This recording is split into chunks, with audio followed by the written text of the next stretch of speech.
Coba Hajar mau ditinggal oleh suaminya, oleh Nabi Ibrahim alaihissalam, di suatu lembah yang gak ada kehidupan. Bukan seperti saat kita sekarang mau ninggalin istri untuk kerja sekian lama, kita udah siapkan bekalnya, kita siapkan bagaimana uang di ATM-nya. Sampai kemudian Hajar memanggil-manggil Nabi Ibrahim alaihissalam. Nabi Ibrahim gak berani noleh, takut gak tega hatinya. Sampai kemudian Hajar mengatakan, Allahu amaraka bihadza. Apakah Allah yang memerintahkan engkau melakukan hal ini? Nabi Ibrahim hanya menjawab singkat, bala, iya. Apa jawaban dari Hajar? Idzan lan yudayyi'ana Allah. Kalau demikian Allah pasti tidak akan menyia-nyiakan kami. Subhanallah. Ini kullihi walau karihal kafirun. Nashhadu an la ilaha illallah syahadatu haqqin wa sidq syahadatan tunjina min adzabillah. ونشهد أن محمدًا عبده ورسوله اللهم صل وسلم وبارك على نبينا محمد وعلى آله وصحبه ومن سار على نهجه واستنى بسنته إلى يوم الدين قال الله عز وجل في كتابه الكريم أعوذ بالله من الشيطان الرجيم ألا بذكر الله تطمئن القلوب صدق الله العظيم. Hadirin hadirat para perindu surga Allah Subhanahu wa taala, jamaah salat subuh Masjid Darussalam yang sama-sama mengharapkan ridho Allah Subhanahu wa taala. Tentunya tiada kata yang pantas kita lantunkan di pagi hari ini melainkan ucapan syukur. Alhamdulillah. Betapa sayangnya Allah kepada kita, betapa banyaknya nikmat dan karunia yang Allah limpahkan kepada kita. Saat ini kita berada di bulan Dzulqa'dah, satu di antara 4 bulan haram, 4 bulan suci, yang mana kita diharapkan di bulan-bulan ini memiliki kemampuan untuk meninggalkan maksiat dan dosa kepada Allah Subhanahu wa taala. Allah masih memberikan kesempatan hidup, Allah masih memberikan sehat, Allah masih menitipkan iman dan Islam di hati kita. Kita berharap mudah-mudahan Allah Subhanahu wa taala memberikan istiqamah dan kelak mewafatkan kita dalam keadaan husnul khatimah. Amin ya rabbal alamin. Tak lupa salawat teriring salam kita haturkan kepada panutan kita Nabi Muhammad sallallahu alaihi wasallam, sosok yang kita cinta, sosok yang kita rindu. Dan kalau kita melihat bagaimana cintanya para sahabat kepada Nabi sallallahu alaihi wasallam, sungguh sangat luar biasa. Bagaimana ketika Nabi sallallahu alaihi wasallam pernah bersabda dan bertanya kepada seorang sahabat, "Sal ma syi'ta." Coba minta apa yang kau inginkan. Yang menarik ternyata sahabat ini meminta sesuatu yang luar biasa. Beliau mengatakan, "As'aluka murafaqatuka fil jannah." Nabi sallallahu alaihi wasallam memberikan peluang kalau dia mau minta apapun Nabi akan beri. Tapi ternyata orang ini mengatakan, "Ya Rasulullah, aku minta untuk menemani engkau nanti di surga Allah Subhanahu wa taala." Nabi sampai bertanya balik kepada sahabat tadi, "Awa ghaira dzalik?" Adakah selain daripada itu? La huwa dzak. Enggak ada, cuma itu yang aku inginkan. Kita lihat bagaimana kecintaan para sahabat Nabi SAW. Sampai ketika Nabi meminta kepadanya untuk mengutarakan apa yang dia inginkan, ternyata keinginannya adalah untuk mendampingi Nabi sallallahu alaihi wasallam. Kemudian Nabi mengatakan, "Fa'inni," maka bantulah diriku untuk memenuhi keinginanmu bikathratis sujud, dengan engkau memperbanyak sujud, salat kepada Allah Subhanahu wa taala. Mudah-mudahan kita yang hadir di Masjid Darussalam ini, apa yang menyaksikan atau yang menyaksikan dalam live streaming, oleh Allah dimuliakan untuk berjumpa bahkan satu surga dengan Nabi sallallahu alaihi wasallam di akhirat kelak. Amin ya rabbal alamin. Hadirin hadirat para perindu surga Allah Subhanahu wa taala. Saya kemarin semalam share tentang muqaddimah daripada materi ini, dan ini merupakan materi pertama, insyaallah akan kita lanjutkan. Saya mengatakan bahwa bagaimana dunia semakin riuh, ya. Orang-orang yang mencari dunia, kita yang mencari dunia, kita rasakan bagaimana ibarat meminum air laut. Semakin diminum, semakin haus. Tidak ada rasa puasnya terhadap dunia ini. Nabi SAW memang menceritakan kepada kita bahwa lau anna libni Adam wadiyan min dhahab labtagha thaniyan. Kalau seorang manusia punya satu bukit emas, pasti pengen bukit yang kedua. Kalau sudah punya 2 bukit emas, pengen yang ketiga. Dan tidak ada yang memuaskan mereka illa turab, kecuali kalau tanah sudah menyumpal ke dalam mulutnya. Artinya tidak ada yang memuaskan manusia kecuali kematian kalau sudah menghampiri pada dirinya. Bagaimana dengan dunia yang tidak pernah memberikan kepuasan kepada manusia? Begitu juga saya katakan hati yang terbelenggu dengan cemas. Bagaimana nasibnya, bagaimana karirnya, bagaimana usahanya. Ketika kita membuka satu bidang usaha, ternyata ada juga yang serupa, ternyata ada juga yang menjadi kompetitor bagi kita. Bagaimana hati yang sering cemas, bagaimanakah keadaan-keadaan kita berikutnya. Kita yang bekerja memasuki usia 50 tahun lebih, bagaimana setelah nanti kita pensiun? Apa yang kita lakukan? Banyak hal kecemasan-kecemasan. Ya. Yang ketiga saya katakan bagaimana jiwa yang terjerat dengan kelelahan. Bagaimana kita rasakan malas ya, untuk kemudian bergerak, untuk kemudian ke masjid, untuk melakukan aktivitas, untuk kemudian bermasyarakat. Dan mohon maaf bahwa ketika usia-usia menjelang pensiun, ini yang sebenarnya harus dipersiapkan ya. Apalagi mohon maaf yang jarang ke masjid, yang jarang bergaul dengan lingkungan, bagaimana kemudian dalam hatinya terasa akan kemana dia setelah ini. Saya mengatakan juga hubungan yang sering patah, bagaimana dengan teman, bagaimana dengan rekanan yang ternyata karena masing-masing mengejar dunia, tidak tulus karena Allah Subhanahu wa taala. Hari ini bersama, besok sudah tidak bersama. Hari ini teman, besok ternyata adalah lawan. Hadirin khotaliman rahimakumullah, kita terjebak dengan segala kesibukan duniawi. Terjebak dengan segala kesibukan duniawi. Yang ada dalam pikiran kita dunia, dunia, dunia. Bagaimana menambah daripada aset-aset materi daripada dunia kita. Ya. Bagaimana kemudian melihat peluang bisnis ini, melanjutkan dengan ini, bagaimana ini dan itu. Tidak ada yang kemudian menyibukkan kita kecuali dunia.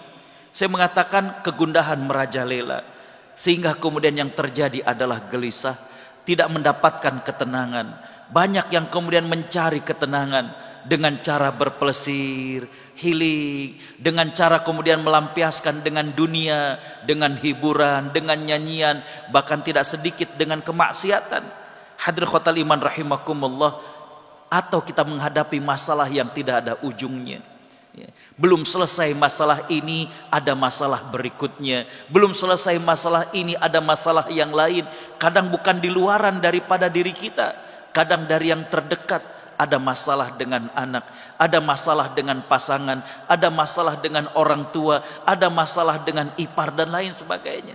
Karena itulah hadirin khotal iman rahimakumullah, maka dalam beberapa seri ini adalah kita ingin tenang di tengah gelombang. Hadirin khotal iman rahimakumullah, saya baca literatur, saya kemudian lihat bagaimanakah perkataan para ulama, bagaimanakah kemudian nasihat orang-orang bijak.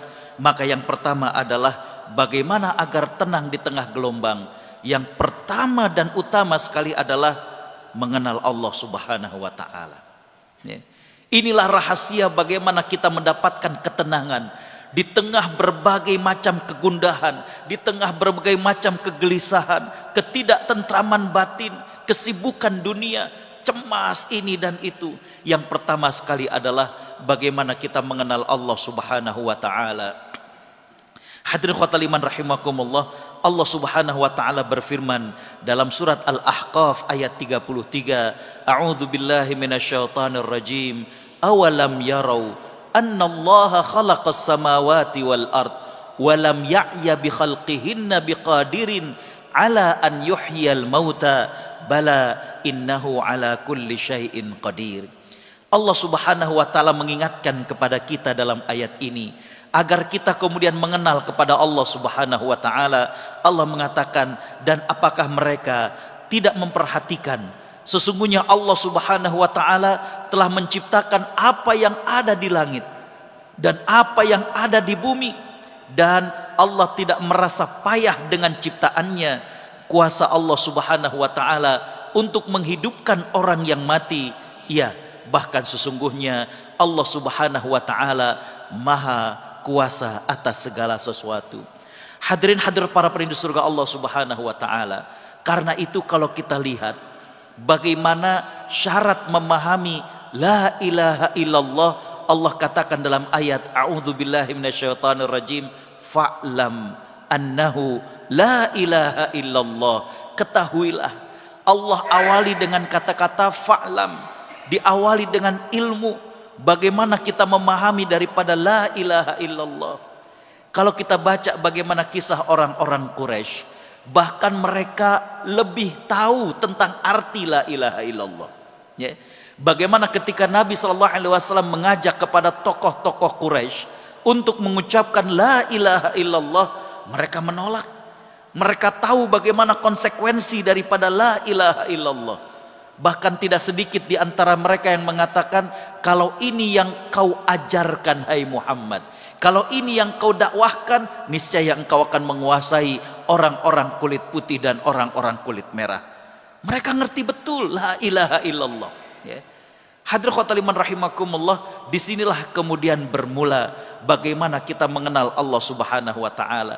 Sudahkah kita mengenal Allah dalam arti yang lebih dalam, bahwa Allah Subhanahu wa taala bukan cuma sekedar menciptakan manusia. Kalau Allah yang sudah menciptakan manusia, berarti ada makna-makna yang lainnya. Allah yang menciptakan manusia berarti Allah yang menjamin rezekinya. Allah yang menciptakan manusia berarti Allah yang melindungi manusia. Ini di antara makna-makna tersebut. Maka ketika seorang hamba, ketika kita mengenal Allah Subhanahu wa taala, kita akan mendapatkan beberapa keberkahan daripada hal ini. Hadirin khotaliman rahimakumullah. Dengan kita sadar, dengan kita faham, dengan kita mengenal Allah Subhanahu wa taala, maka kita merasakan bahwa kita hidup ini tidak sendirian. Ada Allah Subhanahu wa taala. Seberat apapun masalah yang kita hadapi, bagaimanapun rasa gundah dalam hati kita, maka ingat ada Allah Subhanahu wa taala. Ada Allah Subhanahu wa taala. Saya tertarik dengan tulisan di gerobak tukang pisang ketika masih kuliah di Timur Tengah. Di situ tertulis, man kana rizquhu 'ala Allah fala yahzan. Barang siapa yang yakin rizkinya di tangan Allah Subhanahu wa taala, maka dia tidak akan pernah bersedih. Ya. Jadi kalau di Timur Tengah itu tulisan di bis, tulisan di gerobak-gerobak itu banyak yang kemudian menjadi guru buat kita. Kalau di kita tulisan di truk, di bis itu kadang aneh-aneh, ya. Aduh, ya. Kadang kalau kita naik di Pantura itu ngelihat bis, ngelihat truk itu, aduh, kadang jengah atau kita tersenyum sendiri, ya. Jadi sempat saya naik bis, bisnya ini ya, kalau kayak kita dulu bis PPD, Damri, ya, itu kan biasanya suka ugal-ugalan. Itu di depan sopirnya ada tulisan, idza da'atka qudratuka ala zulmin nas fatadzakkar qudratullahi alaik. Yang artinya, kalau engkau mampu untuk menzalimi orang, ingat Allah lebih mampu untuk menzalimi dirimu. Wah, kurang lebih kalau lagi ngejar setoran, jangan ugal-ugalan. Kalau ugal-ugalan kemudian membahayakan orang, Allah lebih mampu untuk menghukum dirimu. Ini kan bagus-bagus kata-katanya, ya. Kalau kita di Pantura melihat begitu kan, kutunggu macam-macam, ya. Hadirin khotaliman rahimakumullah. Jadi kembali bahwa di gerobak tersebut tertulis, barang siapa yang yakin rizkinya di tangan Allah, nggak akan pernah merasa bersedih, nggak akan pernah, ya. Ini kan seseorang yang mengenal Allah Subhanahu wa taala, bahwa Allah Subhanahu wa taala menciptakan manusia.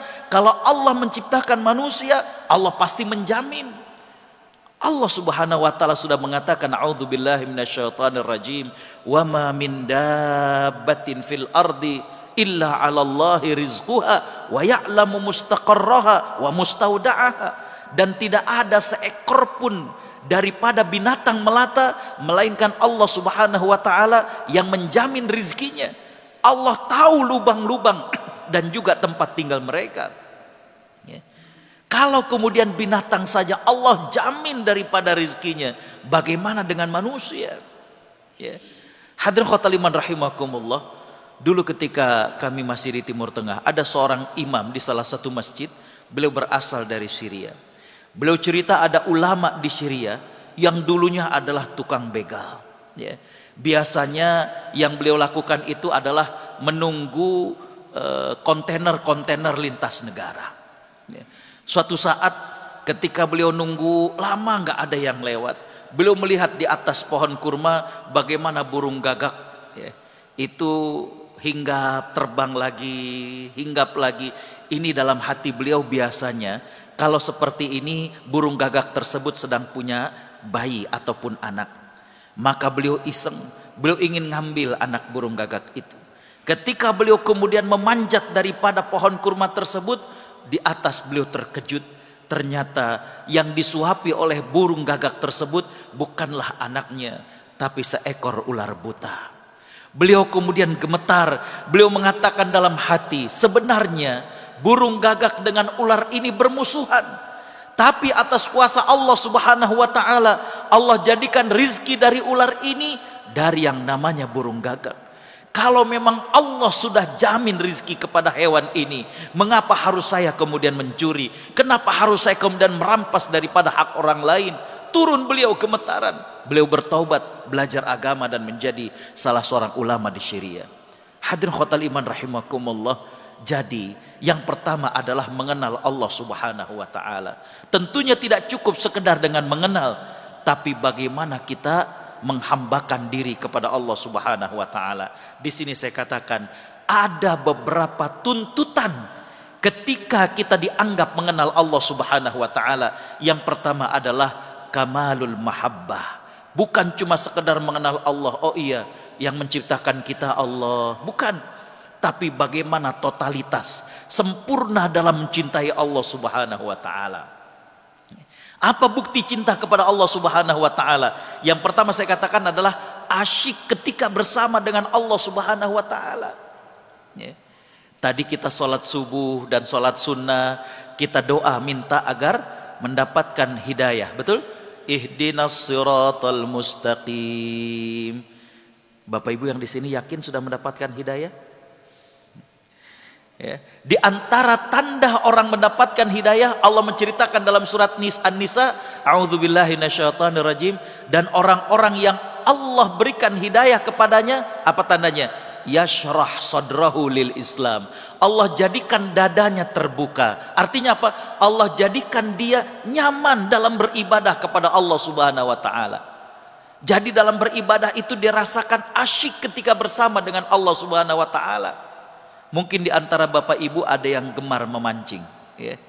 Bagi yang gemar memancing, itu ada kenikmatan tersendiri. Dilempar, nunggu. Ya. Ketika kemudian ada yang menyantap umpan, kayaknya senang bener. Tapi ada yang gak suka mancing. Bagi yang gak suka mancing, apa kata dia?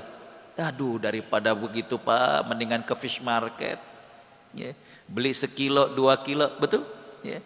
Bapak ibu Allah subhanahu wa ta'ala rahmati, ada yang suka dengan tanaman. Ibu saya suka dengan tanaman. Di Jakarta itu di depan halaman, kalau kata cucu-cucunya, ya, nenek ini udah kayak kebun raya Jakarta di depan, banyak tanaman. Tapi beliau suka. Ya. Habis subuh setelah beliau olahraga, disemprotin satu-satu sambil diajak ngomong. Ya. Itulah yang saya maksud dengan yashrah sadrahu. Bagaimana dadanya dilapangkan, bagaimana dibuat suka. Ada yang suka nonton Persib, Persija. Kalau yang sudah bobotoh, kalau yang sudah Jackmania, ya. Rumah saya di Jakarta itu kan dekat Johar Baru. Itu kalau udah pertandingan sore pak, pagi udah pada kumpul di Rawasari.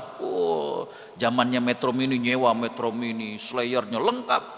Bagi yang gak begitu suka, apa kata dia? Mendingan nonton di rumah, kopi, adem. Ya? Tapi bagi yang kemudian yashrah sadrahu, bagaimana yang dadanya dilapangkan, itu seninya. Padahal naik Metro Mini, bejubel-bejubel, ribut, riuh. Tapi itu katanya. Ya. Jadi di antara kamalul mahabbah, totalitas sempurna dengan Allah Subhanahu wa taala adalah bagaimana kemudian asyik bersama dengan Allah Subhanahu wa taala.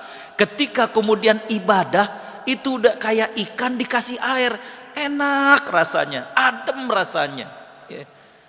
Tapi kalau yang masih belum, itu yang terjadi ada kayaknya gelisah, ya. Bagaimana kemudian imam bacanya lama dikit, aduh ini lama bener, ya. Ya. Bagaimana kemudian di masjid bawaannya, aduh, ya. Bapak Ibu yang dirahmati Allah, mohon maaf saya pernah membahas hal ini. Bapak Ibu yang masih stay di sini, yakin di hati Bapak Ibu itu ada dorongan pengen keluar, ada aja di hati itu, pengen lihat mobil dulu lah, oh kayaknya di rumah, oh begitu. Padahal ketika nyampe rumah itu juga belum tentu melakukan apa yang dibisikkan dalam hati sekarang ini, belum tentu, ya. Nah hadirin khotal iman rahimakumullah, jadi kembali di antara tuntutan bagaimana kita dianggap mengenal Allah adalah kamalul mahabbah, bagaimana totalitas sempurna mencintai Allah Subhanahu wa taala. Di antara tanda kita sempurna cinta kepada Allah adalah asyik bersama dengan Allah Subhanahu wa taala. Yang kedua, berlama-lama dengan Allah Subhanahu wa taala. Bapak Ibu kalau sudah sampai peringkat bagaimana kita berdoa, bagaimana kita sholat dan merasakan bahwa ini ngadu kepada Allah Subhanahu wa taala, nikmat Pak, ya. Kita jadi bisa memahami bahwa Nabi Shallallahu Alaihi Wasallam itu ketika sholat malam sendirian, pantas ketika Aisyah mengatakan wala tas'al an husnihinna wa tulihinna, jangan tanya deh tentang bagus dan lamanya Nabi ketika sholat. Karena kenapa? Justru bagi seorang hamba merasakan inilah saat bersama dengan Allah Subhanahu wa taala. Setelah sholat malam kita berdoa. Kadang kita nggak ucapkan dengan mulut Pak, hati yang berbicara dengan Allah Subhanahu wa taala. Ya Allah, hamba banyak dosa ya Allah. Dulu waktu kerja begini, sikut kanan, sikut kiri. Dulu waktu kerja ya Allah sering korupsi waktu, ya. Istirahat mestinya zuhur jam 11:30 udah ini, ya. Kemarin saya baru ngebahas di Telkom tentang bagaimanakah jangan lalai dalam bekerja, ya. Saya termasuk membahas tentang menurut para ulama bagaimanakah hukumnya seseorang ibadah sunnah tapi kemudian mengganggu daripada sholatnya. Maksudnya mengganggu gimana? Sholat duha tapi lama, habis sholat duha baca Quran, padahal dia sudah kontrak bahwa kerja itu dari jam 8 sampai jam 4:30 misalkan. Itu ibadah sunnah. Lain cerita kalau kemudian ibadah wajib, ya. Nah hadirin khotal iman rahimakumullah, kembali, ya. Yang kedua saya mengatakan adalah kamalut tadzallul, ya. Bagaimana kemudian kita totalitas sempurna, merasa diri kita hina di hadapan Allah Subhanahu wa taala. Jangan sampai kemudian kita merasa sombong di hadapan Allah Subhanahu wa taala. Apa sih yang kita miliki? Enggak ada yang kita miliki, ya. Semua dari Allah Subhanahu wa taala. Kita punya harta, kita punya kekuasaan, kita punya anak buah, kita punya pengaruh, itu semuanya dari Allah Subhanahu wa taala. Kalau kemudian Allah sudah nyabut itu semuanya, nggak ada apa-apa kita semuanya ini, nggak ada apa-apa. Maka merendahlah di hadapan Allah Subhanahu wa taala. Kemarin saya khutbah Jumat di Kementerian Kelautan. Saya katakan di antara maqasidul hajj, saya mengatakan bahwa haji itu bukan cuma sekedar masalah fikih, apa syarat dan rukun haji, tapi bagaimana nilai-nilai spiritual yang diajarkan dalam haji.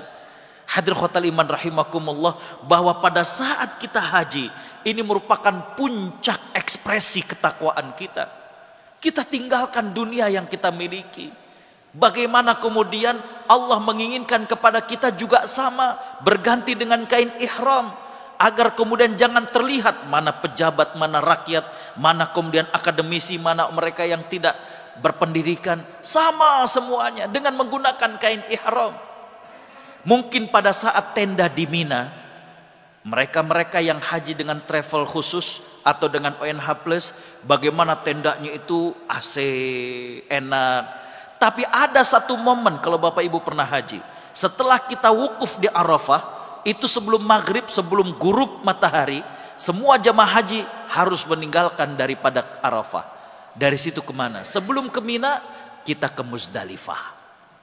Dan kalau kita melihat apa yang dicontohkan oleh Nabi SAW adalah mabit di Muzdalifah, bermalam di Muzdalifah. Ketika di Muzdalifah nggak ada tenda, hanya gelar tikar. Kalau yang mau rebahan, bagaimana kemudian tidur beratapkan daripada bintang gemintang. Kita saksikan mereka semuanya sama di sisi Allah Subhanahu wa taala. Bagaimana ketika kita sujud, Nabi SAW mengatakan aqrabu ma yakunul abdi indallah wa huwa sajid atau kama qala sallallahu. Bagaimana posisi yang paling dekat seorang hamba dengan Allah ketika dia sujud, ketika meletakkan kepalanya di lantai dalam bentuk kemudian tadzallul. Ya Allah, hamba nggak ada apa-apanya, nggak ada apa-apanya di hadapan Allah Subhanahu wa taala. Ya. Allah Subhanahu wa taala Maha Kuasa. Bapak Ibu Allah Subhanahu wa taala rahmati, kisah bagaimana kemudian umat sebelum kita Allah tunjukkan kepada kita. Bagaimana kekayaan daripada Qarun, ya.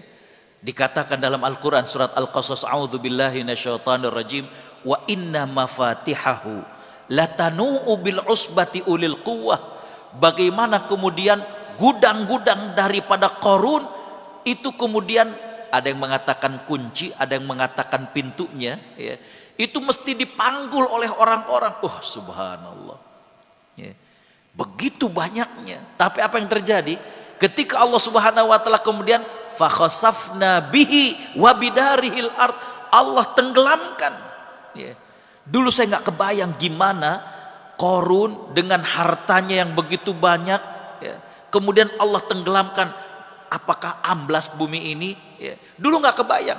Sampai kemudian saya mendengarkan kisah bagaimana merbot masjid di Palu, Sulawesi. Ketika terjadi likuifaksi, kalau pernah mendengar, ya. Bagaimana beliau cerita likuifaksi itu adalah tiba-tiba, kata beliau, di pagi hari setelah subuh itu di bawah tanah itu seolah-olah kayak ada suara air di tengah gorong-gorong. Ya. Dan Maha Suci Allah Subhanahu wa taala beliau mengatakan tanah kemudian seolah-olah dilumat. Bapak Ibu kalau melihat molen, ya, bagaimana alat untuk kemudian ngaduk adonan daripada pasir, semen, ya. Beliau katakan begitu muter. Dan tidak ada yang di atas daripada tanah kecuali ikut terlumat. Pohon, bagaimana kemudian rumah, mobil, begitu semuanya. Sekitar 2 jam, ya. Bapak Ibu Allah SWT rahmati, setelah itu kemudian reda, nggak ada lagi suara di bawah itu. Dan selang beberapa saat kemudian mengeras, dan kemudian sejauh mata memandang nggak ada lagi rumah, nggak ada lagi pepohonan, nggak ada lagi sesuatu yang di atas tanah. Saya mengatakan inilah mungkin yang terjadi pada saat itu. Fakhasafna bihi wa bidalihil ard, maka kami tenggelamkan, kami masukkan Qarun dan juga daripada segala harta yang dimiliki. Bapak Ibu Allah Subhanahu wa taala rahmati, kamalut tadzallul. Kita merendahkan di hadapan Allah Subhanahu wa taala, ya. Enggak ada yang hebat, enggak ada yang hebat di hadapan Allah Subhanahu wa taala. Yang berikutnya saya katakan adalah kamalul khudu', bagaimana sempurna tunduk kepada Allah Subhanahu wa taala, ya. Kita tunduk dengan aturan Allah Subhanahu wa taala, jangan membantah alam saja. Ketika kemudian, ya, terjadi bagaimana bertentangan dengan kuasa Allah Subhanahu wa taala, yang terjadi adalah kehancuran dan kerusakan. Inilah tuntutan mengenal Allah Subhanahu wa taala. Kalau itu yang sudah kita lakukan, maka inilah buahnya. Apa yang diraih kalau kita memang kemudian selalu pengen lama dengan Allah, menikmati saat dengan Allah Subhanahu wa taala, maka saya katakan itulah yang akhirnya Allah berikan. Yang pertama adalah as-sakinah. Bagaimana ketentraman, bagaimana ketenangan batin. Allah Subhanahu wa taala berfirman, a'udzubillahi minasyaitonir rajim, ala bidzikrillah tatmainnul qulub. Ketahuilah dengan mengingat Allah Subhanahu wa taala hati akan tentram.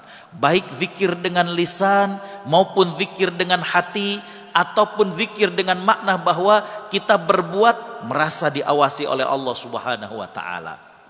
Hadir khotaliman rahimakumullah, saya katakan bahwa ketentraman yang sejati adalah ketika seorang mukmin yakin Allah sudah menjamin kehidupannya, Allah akan melindungi keselamatannya. Inilah ketenangan yang sejati. Orang-orang yang mencari ketentraman dengan cara-cara yang duniawi ataupun maksiat itu hanya sementara. Ya. Bagaimana kemudian dengan joget-joget, saat itu mungkin seolah-olah kayaknya happy. Tapi jangan salah, tidak sedikit di antara mereka yang justru merasa sunyi di tengah keramaian, yang justru hatinya batinnya nangis di tengah mereka tertawa-tawa.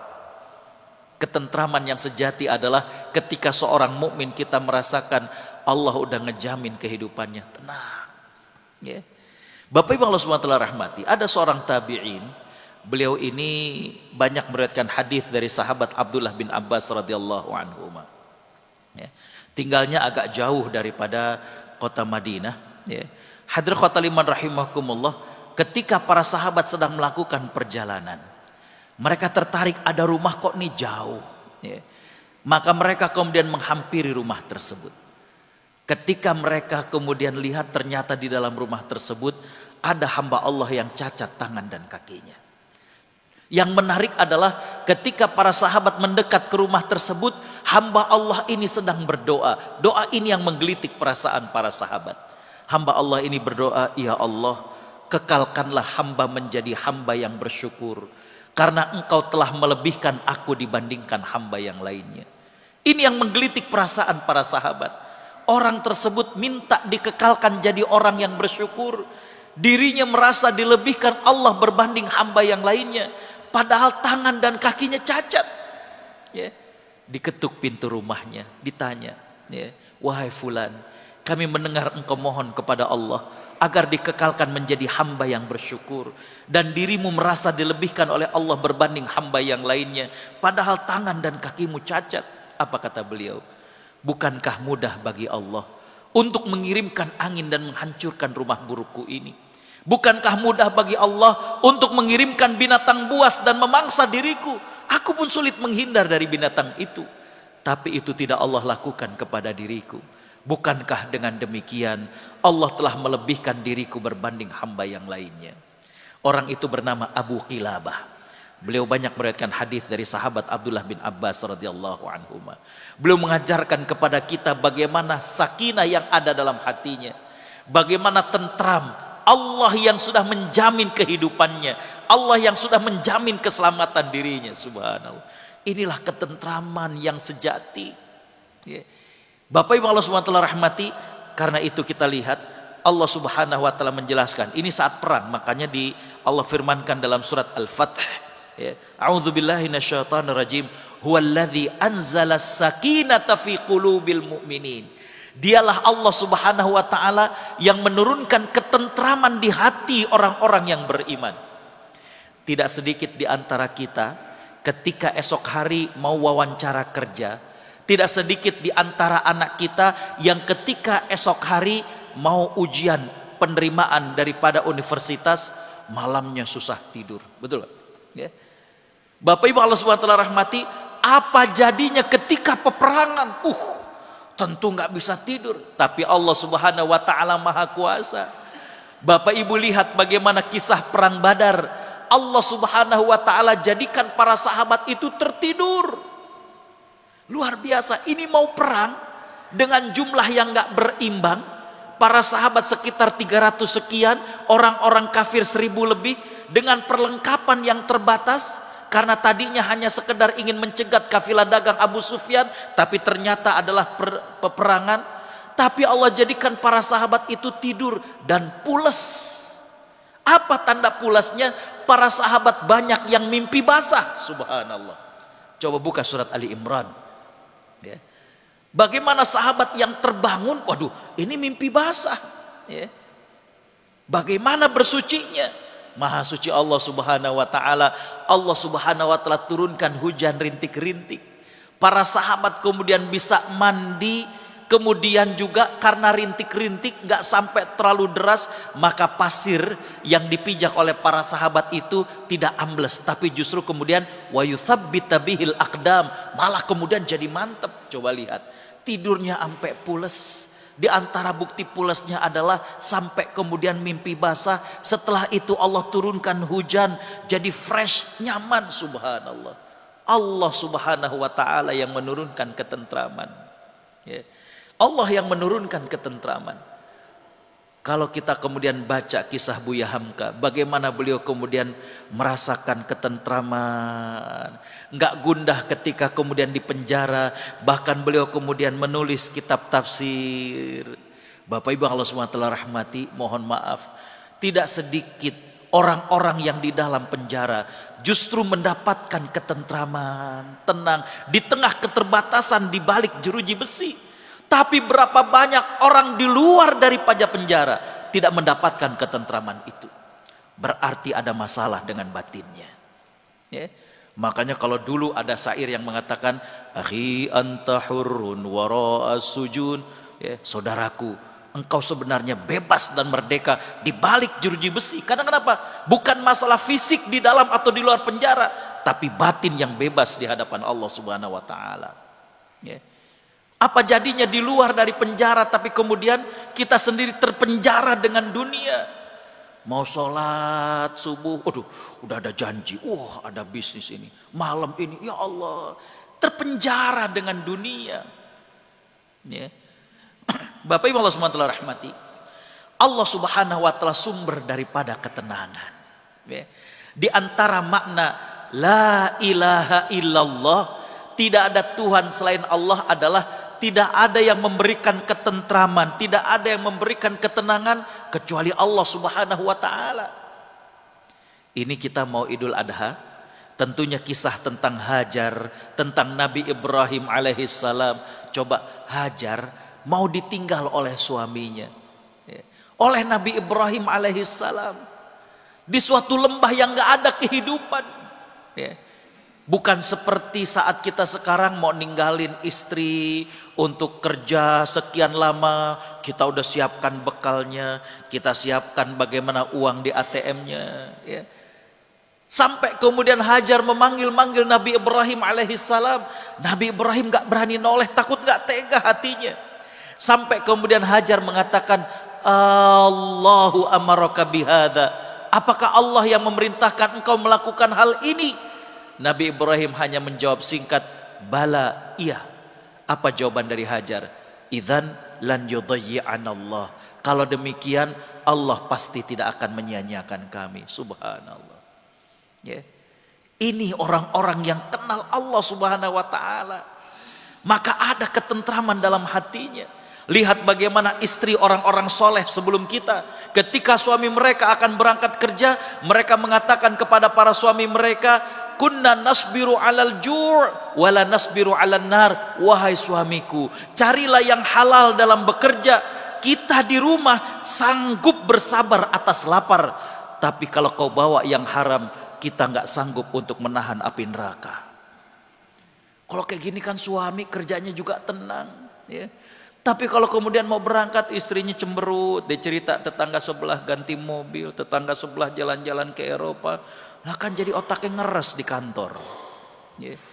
Bapak Ibu Allah SWT rahmati, lihat yang pertama adalah ketika kita tadi ya, totalitas sempurna cinta pada Allah, totalitas sempurna bagaimana kita menghinakan diri dan tunduk kepada Allah. Yang pertama dapat sakinah, yang kedua dapat rasa aman. Ya, merdeka batinnya. Ya. Bapak Ibu Allah SWT rahmati, tadi saya katakan nggak ada kemudian yang menghantui daripada perasaannya, nggak ada yang menekan dia. Allah Subhanahu wa taala segalanya. Allah berfirman dalam surat Al-An'am ayat 82, A'udzu billahi minasyaitonir rajim, alladzina amanu walam yalbisu imanahum bizulmin ulaika lahumul amnu wa hum muhtadun. Dan orang-orang yang beriman dan tidak mencampur keimanan mereka dengan kezaliman. Yang dimaksud dengan kezaliman ini adalah kemusyrikan. Ya, inna syirka la zulmun azim. Jadi orang-orang yang beriman kemudian enggak mencampur keimanan mereka dengan kemusyrikan, Allah katakan gimana? Ulaika lahumul amnu, bagi mereka mendapatkan keamanan, tentram. Ya. Bapak Ibu Allah Subhanahu wa taala rahmati, kita hidup di saat ini tidak sedikit kita berhasil, kita sukses, ada orang yang dengki. Kita jatuh, kita mendapatkan musibah, tidak sedikit yang bertepuk tangan, rasain. Ya. Zaman yang luar biasa. Berbeda dengan para sahabat terdahulu. Di mana para sahabat terdahulu melihat yang lebih kaya, nggak iri dengan kekayaannya, tapi iri dengan amal yang dilakukan oleh sahabat yang kaya. Tidakkah kita saksikan hadis dari Imam Bukhari, sahabat-sahabat yang miskin ngadu, ya Rasulullah, orang-orang kaya sudah memborong semua pahala. Zahaba ahlud duthur bil ujur. Kata Nabi, apa yang kalian maksudkan? Kata sahabat ini, nusolli kama yusallun wa nasumu kama yasumun. Kita sholat sebagaimana mereka sholat, kita puasa sebagaimana mereka puasa. Cuma mereka zakat dan sedekah, kita nggak mampu melakukan itu. Terus kata Nabi SAW, kemudian para sahabat mengatakan, ajarkan kami amal yang bisa menyamai mereka. Kata Nabi, ya udah, baca habis sholat subhanallah 33 kali, alhamdulillah 33 kali, Allahu Akbar 33 kali. Kunci yang ke-100 dengan la ilaha illallah wahdahu la syarikalah lahul mulku wa lahul hamdu wa huwa ala kulli syai'in qadir. Dalam riwayat yang lain ada kata-kata yuhyi wa yumit wa huwa ala kulli syai'in qadir. Seneng nih sahabat, ya. Tapi gak lama Bapak Ibu, selang beberapa waktu kemudian datang lagi dan mengatakan, ya Rasulullah, orang-orang kaya di antara kami tahu yang kau ajarkan pada kami, dan mereka sekarang melakukan hal itu. Ajarkan kami yang lain. Apa kata Nabi SAW? Dzalika fadlullahi yu'tihi may yasha. Itu memang kelebihan yang Allah berikan kepada sebagian hambanya. Lihat, zaman dulu juga ada yang kaya, ada yang miskin. Tapi sahabat yang miskin bukan iri dengan hartanya. Karena kenapa? Mereka melihat orang-orang yang berharta mencontohkan dengan harta mereka, amalnya jadi lebih banyak. Kalau kita yang kemudian dijadikan trending topik, kalau kita yang kita lihat dari para selebriti itu kan adalah bagaimana hartanya. Ya. Hadirin khotaliman rahimakumullah, maka inilah rasa aman. Saya katakan kemerdekaan yang sebenarnya adalah jiwa hanya berharap dan takut kepada Allah Subhanahu wa taala. Itulah orang yang merdeka. Ya. Bagaimana dia hanya berharap kepada Allah Subhanahu wa taala, bukan kepada manusia. Hanya berharap kepada Allah Subhanahu wa taala. Takutnya hanya kepada Allah Subhanahu wa taala. Inilah orang yang merdeka. Ya. Hadirin khotaliman rahimakumullah. Yang ketiga, ketika memang kita mengenal Allah Subhanahu wa taala, jaminannya adalah Allah berikan berkah. Sebuah kalimat yang sangat-sangat lengkap maknanya. Ya. Allah berfirman dalam surat Al-A'raf ayat 96. A'udzubillahi minasyaitonir rajim. Walau anna ahlal qura amanu wattaqau lafatahna alaihim barakatim minas sama'i wal ard.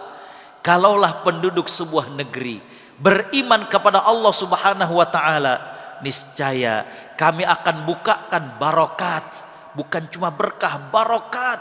Ya. Banyak sekali keberkahan bagi mereka, ya, baik dari langit maupun dari bumi. Dari langit Allah berikan hujan, dari bumi bagaimana Allah tumbuhkan. Ya.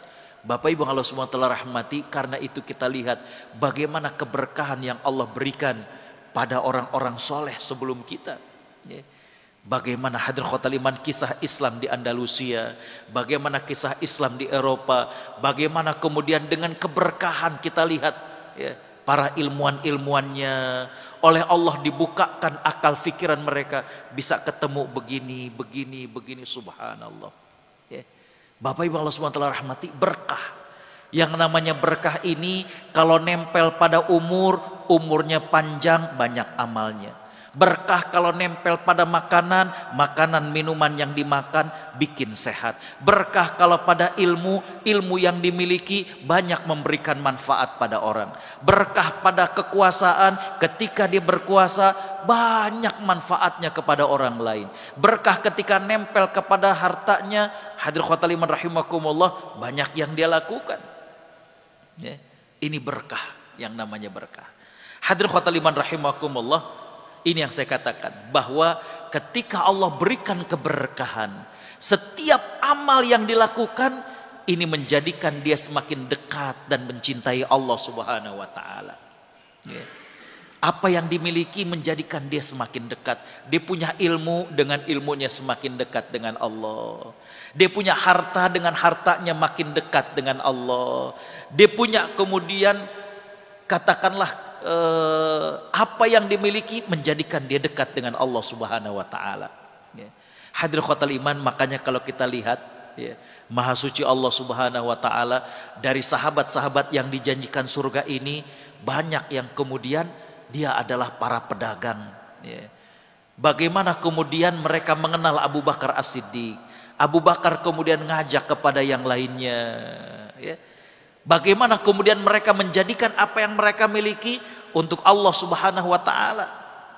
Baik, hadirin khotal iman rahimakumullah, yang berikutnya adalah orang-orang yang mengenal Allah akan mendapatkan kehidupan yang baik. Ini yang keempat.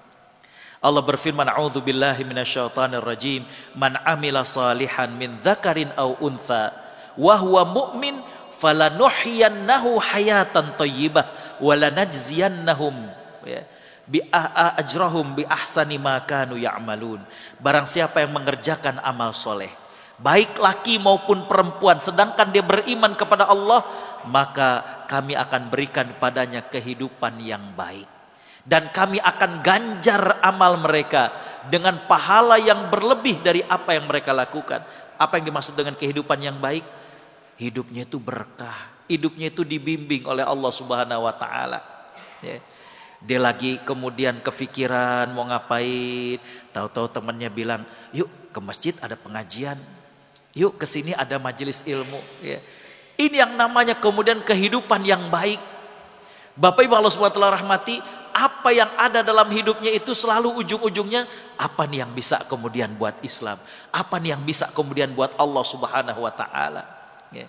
Hadirin khotal iman rahimakumullah, kalau ini sudah didapatkan sakinah, ketentraman jiwa, al-amnu, bagaimana rasa aman ya. Kemudian juga bagaimana kemudian tadi saya katakan keberkahan, hidup yang baik, apalagi yang dicari bagi seorang mukmin. Makanya saya katakan berikutnya adalah ini yang menjadi kekuatan seorang mukmin. Kita lihat Ashabul Kahfi, saya ambilkan ya. Bagaimana Ashabul Kahfi yang mengenal Allah Subhanahu wa taala. Ashabul Kahfi yang sudah merasakan bagaimana nikmatnya bersama dengan Allah Subhanahu wa taala.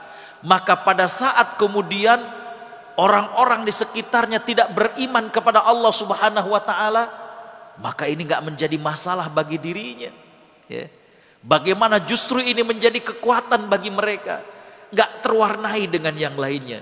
Maka saya katakan bahwa inilah di tengah keadaan yang sekarang ini banyak yang sibuk dengan dunia, atau mungkin di antaranya kita sering kita mendapatkan kecemasan dan lain sebagainya. Maka yang pertama saya katakan adalah ayo kita mengenal Allah Subhanahu wa taala. Yang kedua, walaupun ini akan kita sambung, yaitu mendirikan sholat. Ayat ini menarik karena kenapa? Di ayat ini Allah bukan mengatakan wa aqimus sholah seperti dalam ayat yang lainnya. Tapi Allah Subhanahu wa taala mengatakan wasta'inu bis-sabri was-shalah, dan jadikanlah sabar dan salat sebagai penolongmu. Ini menarik. Ya. Bapak Ibu Allah Subhanahu wa taala rahmati, ketika kita menghadapi sesuatu, kemudian kita menjadikan sabar sebagai penolong kita dalam menghadapi masalah itu, clear, kita faham. Tapi bagaimana ketika kita menghadapi sesuatu dan menjadikan sholat sebagai penolong kita? Nah, inilah yang akan kita bahas dalam pertemuan berikutnya. Bahwa hadir khotal iman rahimakumullah, ketika hidup kita penuh dengan gelombang, ada rasa cemas, kita sibuk dengan dunia, bagaimana kita kemudian dalam berteman, dalam berinteraksi, kok seringnya nggak cocok ya. Bagaimana kemudian ada banyak ketidakpuasan terhadap dunia. Saya katakan bahwa yang pertama adalah mari kita mengenal Allah Subhanahu wa taala. Mengenal bukan hanya sekedar Allah sebagai pencipta. Bagaimana tadi saya mengatakan totalitas sempurna kita untuk kemudian merasa cinta pada Allah, merasa tunduk pada Allah, merasa khusyuk dengan Allah Subhanahu wa taala. kita suka berlama-lama dalam zikir kepada Allah, kita suka berlama-lama dalam beribadah kepada Allah, maka tadi saya katakan 4 hal yang akan kita dapatkan: ketenangan dan ketentraman jiwa. Yang kedua adalah rasa aman, ya. Yang ketiga adalah bagaimana Allah berikan keberkahan dalam hidup kita, dan yang keempat tadi adalah bagaimana Allah berikan kehidupan yang baik. Kehidupan yang baik artinya semua langkah kehidupan kita itu dibimbingnya itu jadi baik. Ketika kemudian setan ngegoda, ada teman tidak baik kemudian ngajak-ngajak kepada kemaksiatan, selalu diselamatkan oleh Allah Subhanahu wa taala. Hadirin hadirat para perindu surga Allah Subhanahu wa taala, waktu jua yang memisahkan kita, demikianlah agar kita kemudian bisa tenang di tengah gelombang dalam kehidupan kita. Saya kira demikian yang bisa saya sampaikan, kurang lebihnya mohon maaf. Bapak Ibu Allah Subhanahu wa taala rahmati, kita tutup dengan sama-sama membaca tasbih kafaratul majlis. Subhanaka Allahumma wa bihamdika asyhadu an la ilaha illa anta astaghfiruka wa atubu ilaik. Wassalamualaikum warahmatullahi wabarakatuh.